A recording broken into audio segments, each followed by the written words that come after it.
প্রিয় বন্ধুরা, কেমন আছেন? আশা রাখি ভালো।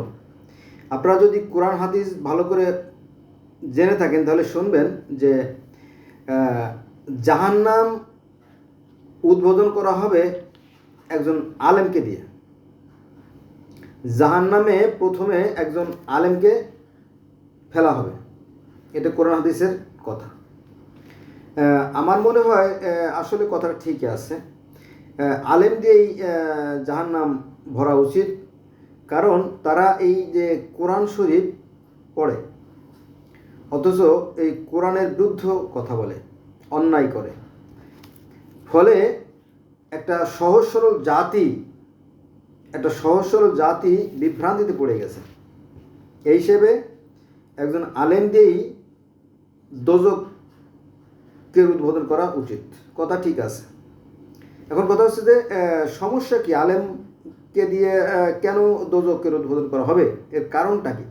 কারণ এই আলেমরা নিজেরা কোরআন পড়ে অথচ পয়সার বিনিময়ে সাধারণ মানুষকে ধোঁকা দেয়।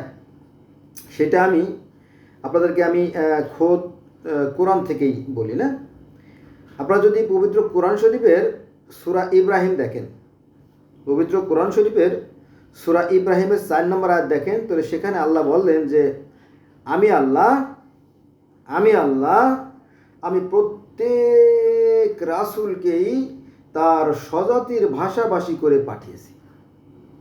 আমি পৃথিবীতে যে 1,24,000 বা 2,24,000 নবী পাঠিয়েছি, তার প্রত্যেককে তাদের স্বজাতির ভাষাভাষী করে পাঠিয়েছি তাদের কাছে পরিষ্কারভাবে ব্যাখ্যা করার জন্য। আল্লাহ তো কম জ্ঞানী নন, তাই না?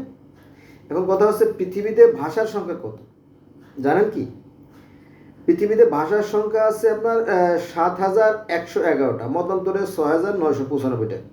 কেউ কেউ বলে 7,111টা, অথবা কেউ বলে আপনার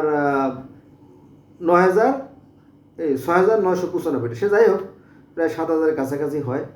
এখন আমি তো আমার ভাষাটাই ঠিক মতো বলতে পারি না, যদিও আমি মাস্টার্স কমপ্লিট করছি। বাংলায় অনেকই ভুল হয় আমার, যদিও আমি বাংলায় 1990 সালে পাশ করা। গ্রামাটিক্যাল বিষয়ে আমি যথেষ্ট ভালো জানি এবং 60 মার্ক পেয়ে আমি পাশ করছি। এখনকার পোলাপান যদি আমার মতো পরীক্ষা দেয় তাহলে তারা 20 মার্কও পাবে না। আমি যদিও বাংলায় গ্রামারে ভালো ছাত্র, তারপরেও আমি অনেক ভুল করব। ঠিক আছে? তো এই বিষয় এখন কথা হচ্ছে যে অন্য ভাষা সম্পর্কে আমি কতটুকু জানি, আমার ভাষা সম্পর্কে আমি জানি না। আবার অনেক লোক আছে নিজের নামের বানান হয়তো ভুল করে না, কিন্তু বাপের নাম আমি ঠিকই ভুল করে ফেলে।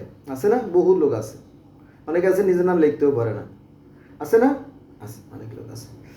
তাহলে আপনি তো জানেন না, আপনি অন্য ধর্ম বা অন্য ভাষা সম্বন্ধে জানেন না, তাহলে আপনি কিভাবে তর্ক করেন? তাই না? এটা কি ঠিক না?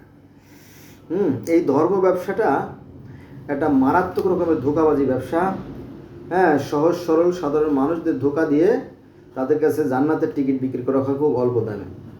বাসে, ট্রেনে, লঞ্চে যদি আপনি চলেন তাহলে দেখা যাবে কি যে বলে যে আপনি যদি এরকম বলে, যারা চাঁদা আদায় করে, আপনি যদি আমাদের মাদ্রাসার জন্য বা মসজিদের জন্য যদি একটা ইটও দান করেন, মানে একটা ঈদের সমতুল্য টাকা দান করেন, তাহলে কাল কিয়ামতের ময়দানে ওই ইট আপনাকে জান্নাতে না নেওয়ার আগে ধ্বংস হবে না। এগুলো সব ধোঁকাবাজি কথাবার্তা। ঠিক আছে? এটা কথা না। আল্লাহ বলছে যে যারা ভালো কাজ করবে, যারা সৎ কাজ করবে, তাদের জন্য আছে চরম সুখের জান্নাত, আর যারা অন্যায় করবে তাদের জন্য জাহান্নাম। ক্লিয়ার? ভালো কাজ করতে হবে, কিন্তু এখানে তারা এই দান খয়রাত কোথায় বলে? কিন্তু কোরআনে নাই, তাই না? তবে দানের কথা কাদের দিতে হবে? যারা এতিম, মিসকিন, অসহায়, গরিব, দুস্থ, ঋণগ্রস্ত, তাদেরকে।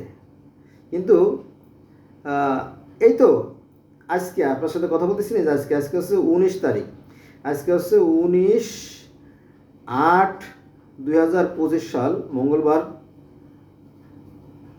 তো এর আগে যে হয়ে গেল আপনার কোরবানির ঈদ হয়ে গেল, তখন আমি আমার এলাকার যে মসজিদ, সেখানে নামাজ পড়তেছিলাম। নামাজ পড়ার পরে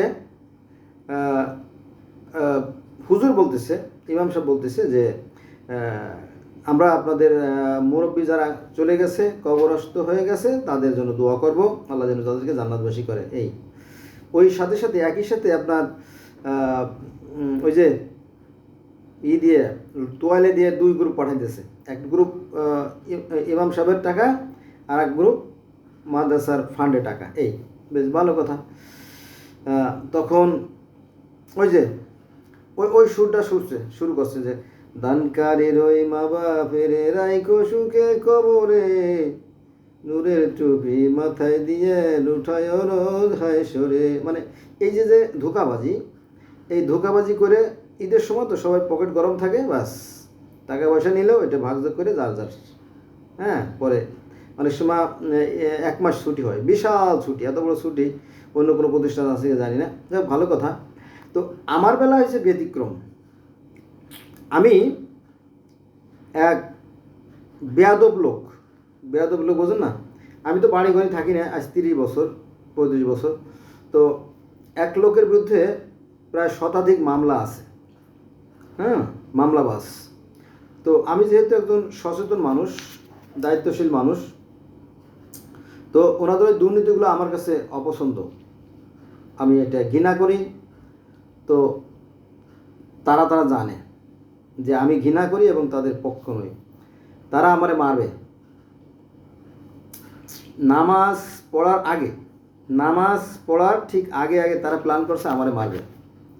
কত বড় জানোয়ারের বাচ্চা!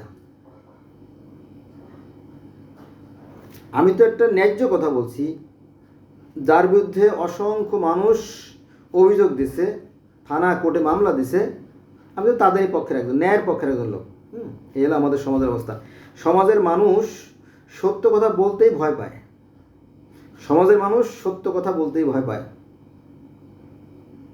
এর ঘটনা সত্য ঘটনা, 100% সত্য ঘটনা। শিক্ষা প্রতিষ্ঠানে এই দুর্নীতিবাজরা ঢুকে গেছে, ফলে শিক্ষা প্রতিষ্ঠানের রেজাল্ট নষ্ট হয়ে গেছে। সেটা আরও কয়েক মাস আগের ঘটনা। তো আমি বললাম যে এটা চেঞ্জ করার লেগে এটা করেন আর কি। তারপর দেখলাম যে 2 দিন আগে একটা মিটিং করছে তারা গার্জিয়ানদের নিয়ে, সচেতনামূলক মিটিং আর কি। তো এই সমস্ত ধোঁকাবাজি ভণ্ডামি করে লাভ হবে না। কোরআনটা মূলত একটা ইসলামী রাষ্ট্রের সংবিধান। আলহামদুলিল্লাহ, আমরা কোরআনের আইন চালু হোক এটা আমরা মানি, কিন্তু এই কোরআনের আইন দিয়ে আপনি যা ইচ্ছে তাই নিজের মতো করে ব্যবসা করে যাবেন, এটা তো সঠিক কথা না, তাই না? যাই হোক, আল্লাহ আমাদেরকে বোঝার তৌফিক দান করুক। আচ্ছা, কি বলতেছিলাম? প্রথমে বলছিলাম যে আমি প্রত্যেক রাসূলকেই তার স্বজাতির ভাষাভাষী করে পাঠিয়েছি তাদের কাছে, অর্থাৎ ওই উম্মতের কাছে পরিষ্কারভাবে ব্যাখ্যা করার জন্য, মানে মাতৃভাষায়। এটা আছে সূরা ইব্রাহিমের 4 নম্বর আয়াতে, ঠিক আছে? আচ্ছা, আর একটা আয়াত দেখেন, তোমার পূর্বে নবী মুহাম্মদ সাল্লাল্লাহু আলাইহি ওয়াসাল্লাম বলছে আল্লাহ যে তোমার পূর্বে আমি পূর্বের অনেক কওমের কাছে রাসূল পাঠিয়েছিলাম, মানে পাস্ট টেন্স, যেটা past is past, do not is the past, যেটা হয়ে গেছে। এটা কোথায় আছে? এটা আছে সূরা হিজর আয়াত নম্বর 10। আচ্ছা, এবার আসেন সূরা হিজর 11 নম্বর আয়াতে আল্লাহ কি বলেন?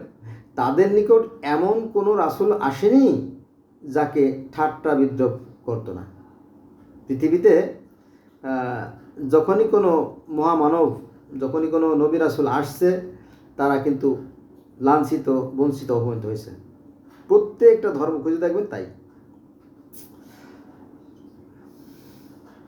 আচ্ছা, আর একটা আয়াত বলে শেষ করে দেবো আজকের মতে। সেটা হচ্ছে যে আল্লাহ বলতেছেন, আমি আল্লাহ, আমি অবশ্যই প্রত্যেক জাতির জন্য রাসূল পাঠিয়েছিলাম। সূরা নাহল আয়াত নম্বর 36। আপনি কয়টা আয়াতকে অস্বীকার করার যোগ্যতা রাখেন? আল্লাহ বলতেছে যে এমন কোনো জাতি নাই, এমন কোনো সম্প্রদায় নাই তাদেরকে তাদের ভাষা প্রচার করে নেই। আপনি তো জানেন না, আপনি অন্য ভাষা তো জানেন না, তাই না? একজন মানুষের পক্ষে শত শত হাজার হাজার ভাষা তো জানা সম্ভব না, তাই না? অতএব এই সমস্ত বাড়াবাড়ি করা যাবে না। বাড়াবাড়ি করলে পরে ক্ষতি আপনারই হবে। সৃষ্টিকর্তা পৃথিবীর প্রত্যেকটা প্রাণীকে ভালো মন্দের জ্ঞান দিয়ে দিয়েছে। আপনি পুকুরে দেখবেন যে একটা চেলা মাছ, নাই চেলা বলে, ওই যে কপালের টিপ, ছোট্ট ছোট্ট চেলা, টাকি মাছের মতো বা আপনার বাটা মাছের মতো বা বেলে মাছের মতো, যাই বলেন, এক প্রকার ছোট্ট এক প্রকার মাছ আছে যারা পানির উপরে ভেসে, এবং মানুষরা যখন গোসল করে তাদের আশেপাশে তারা ঘোরে, মানুষের শরীরের যে তেল চর্বি এগুলো খায় বা মরা কোষ্ঠোস খায়, তাকে বলে চেলা মাছ, নাই চেলা বলি আমরা। তার মাথায় টিপ থাকে শৈল মাছের মতো। তো ওই নাই চেলারও জ্ঞান আছে। আপনি ধরতে যাবেন, আপনার 2 হাতের মাঝখানে যদি পড়ে, সে লাফ দিয়ে চলে যাবে। তারপরে অ্যালেং মাছ আছে, অ্যালেং মাছ, অ্যালেং আপনার গায়ে ঠোকর দেবো, কিন্তু ধরতে গেলে লাফ দিয়ে চলে যাবে। ঠিক আছে, এরকম বিষয়টা। তার মানে ছোট্ট একটা চেলা মাছ, হ্যাঁ, বাজারি মাছ, বাতাসি মাছ, যাই বলেন, তারও জ্ঞান আছে, আছে না? আছে। এই তো মাত্র 2-4 দিন আগে ডিম থেকে বেরোইছে যে শৈলের পোনা, তারও জ্ঞান আছে, আছে না? জ্ঞান আছে। আপনি দেখবেন যে আপনি পুকুরে গোসল করতে গেছেন, হঠাৎ করে দেখলেন যে হ্যাঁ, বিশাল 2 শৈল মাছ ভাসতেছে। কিরে, কী ব্যাপার? পাশে পোনা আছে। তো আপনি তাড়াতাড়ি চিন্তা করলেন বাড়ি থেকে কোষ নিয়ে এসি, মারবো। আপনি কোষ আনতে গেছেন, মুহূর্তের মধ্যে শৈল মাছ তার বাচ্চাদেরকে নিয়ে কচুরি বানাতে লোকাই গেছে। বুদ্ধি আছে না? 100% বুদ্ধি আছে মাছের। আচ্ছা, এবার আসেন পাখির কথা তো বাদই। পাখিরা তো লুকাই লুকাই এখানে সেখানে এমনভাবে বাসা তৈরি করে, বোঝার উপায় নেই। এই যে মুরগি, মাত্র 2 দিন আগে ডিম থেকে মুরগির বাচ্চা বেরোয়েছে। মুরগি তার বাচ্চাকে নিয়ে উঠানে টুকটুক টুকটুক করে খাবারের ট্রেনিং দিচ্ছে, কীভাবে ঠুকাই ঠুকাই শস্য দানা কুটি কুটি খাইতে হয়, ঠিক এরকম। হঠাৎ করে একটা আপনার কী জানি বলে এটা, কাক অথবা ঈগল অথবা চিল উড়ে গেল। মুহূর্তের মধ্যে দেখবেন যে 20টা মুরগির বাচ্চা ছিল, একটাও নাই। মুহূর্তের মধ্যে নাই, শূন্য। আপনি অবাক হয়ে গেলেন, হঠাৎ দিস কী ব্যাপার, কী ঘটনা ঘটলো? তারপরে যেহেতু একটা কাক উড়ে চলে গেছে, ও ঠোক দিতে আসে নাই বা বাচ্চাও নিতে আসে নাই। তো একটু পরে যখন মা মুরগিটা টুক টুক টুক করে কয়েকটা ডাক দিল, তখন প্রত্যেকটা বাচ্চা আস্তে আস্তে আস্তে আস্তে তাদের কাছে চলে আসে। এই বাচ্চাগুলো কোথায় লেগেছে জানেন? এই খড়ের পালা, তারপরে আপনার যে পাটকাঠি, হ্যাঁ, গাছের গাছের আড়ালে, এভাবে ছোটো ছোটো গাছ থাকে না উঠানে আশেপাশে, লুকাই গেছে, নাই। তো দেখেন যে ছোট্ট যে মুরগির বাচ্চা 2 দিন আগে ডিম থেকে বেরোচ্ছে, তারও জ্ঞান আছে, আছে না? আর পাখির কথা বলি, পাখিরা দেখবেন যে ওই কাক হোক আর দোয়েল হোক, আর দোয়েল তো ছোটো ছোটো গাছের গর্তের মধ্যেই বাসা তৈরি করে, গর্তের ভিতরে ডাল পেঁচে গেছে, তার ভিতরে গর্তে গিতে যে তারা বাসা তৈরি করে, তাদের জ্ঞান আছে। আর অন্যান্য পাখিরা তো জ্ঞান আছেই। কাঠ ঠুকরারা নিজেরা ঠুকুর ঠুকুর করে বড় গর্ত তৈরি করে, কাঠ ঠুকরা এই জাতীয় অনেক পাখি আছে। আর কাকেরা তো অনেক উঁচু ডালে বাসা তৈরি করে, তাই না? এটাতে আর কি। আর বকেরা তো খুব কাঁটাযুক্ত, খুব উঁচু গালে বাসা তৈরি করে, যাতে মানুষ সেখানে যেতে না পারে। চিকন ডাল এবং কাঁটাযুক্ত ডাল, সেখানে মানুষ যেতে পারবে না। ঠিক আছে, যদি আপনি বাচ্চা পারতেই চান, মারতেই চান বকের বাচ্চা, তাহলে আর লাঠি দিয়ে বা চোট দিয়ে বাঁশ দিয়ে আপনাকে ফেলাইতে হবে, তাই না? তার মানে কি, পাখিরও তো জ্ঞান আছে। আর তারপরে পিঁপড়েরও জ্ঞান আছে। পিঁপড়ে বর্ষাকালে যখন হঠাৎ করে পানিতে চারিদিকে ভরে যায়, তখন পিঁপড়েরা হাজার হাজার লক্ষ লক্ষ পিঁপড়ে, কোটি কোটি পিঁপড়ে, ওরা দলা পাকায় থাকে, জানেন? দলা পাকায় থাকে। আর ওদের গায়ে বাতাস লেগলে আস্তে আস্তে আস্তে আস্তে এক জায়গায় আরেক জায়গায় স্থানান্তরিত হয়ে একটা ডাঙ্গায় তারা চলে যায়, কিন্তু মরে না। মানে নিচের পিঁপড়েগুলো উপরে আসে, উপরে পিঁপড়েগুলো নিচে যায়, এইভাবে তারা পরস্পর সাহায্য করে তারা বেঁচে যায়। ভালো করে লক্ষ্য করে দেখেন, আমরা দেখছি আমাদের বিল এলাকা, তো আমরা দেখছি এরকম ঘটনা। তার মানে কি, পিঁপড়ে, উল্লা, ডেল্লা, মৌমাছি, ফড়িং, প্রজাপতি, সবার জ্ঞান আছে। আর এদের একটা ডিউটিও আছে। মনে করেন যে পৃথিবীতে যদি মৌমাছি না থাকতো, তাহলে পৃথিবীর এই যে খাদ্য যে পরাগায়ন ঘটতো না, ফলে খাদ্য শস্য উৎপাদন অনেক কম হয়ে যেত, মানুষ না খেয়ে মারা যেত। এটা আমার কথা না, এটা বিজ্ঞানী স্টিফেন হকিংয়ের কথা। বোঝা গেছে বিষয়টা হয়তো? হ্যাঁ, এটা হলো বিষয়। হ্যাঁ, দেখেন আরও একটা আয়াত বলি, যদিও সময় বেশি হয়ে যাচ্ছে। আল্লাহ বলেন, it is not a simple matter or simple word. আল্লাহ বলেন যে ইচ্ছে করলে, আল্লাহ বলেছে আমি আল্লাহ ইচ্ছে করলে তোমাদের সকল মানুষকে এক জাতি করতে পারতাম। ইচ্ছে করলে আল্লাহ তোমাদের এক জাতি করতে পারতেন। এটা আছে সূরা নাহলের 3 নম্বর আয়াতে। মানুষ ছিল একই জাতি, উম্মভুক্ত, পরে তারা মতভেদ সৃষ্টি করে বিভিন্ন দলে বিভক্ত হয়েছে। আমি আল্লাহ আমার পূর্ব ঘোষণা থাকলে এটা হতো না, তাই না? অতএব ধর্ম নিয়ে বাড়াবাড়ি করা যাবে না। হ্যাঁ, সৃষ্টিকর্তা প্রত্যেকটা মানুষের জন্য ভালো মতো জ্ঞান দিয়ে দিয়েছেন আর ধর্ম কত পাঠাইছেন। আপনার তো কোরআন থেকে যা জানলেন, তাই না? আজকে মতো রইল, সবাই ভালো থাকবেন। আল্লাহ হাফেজ।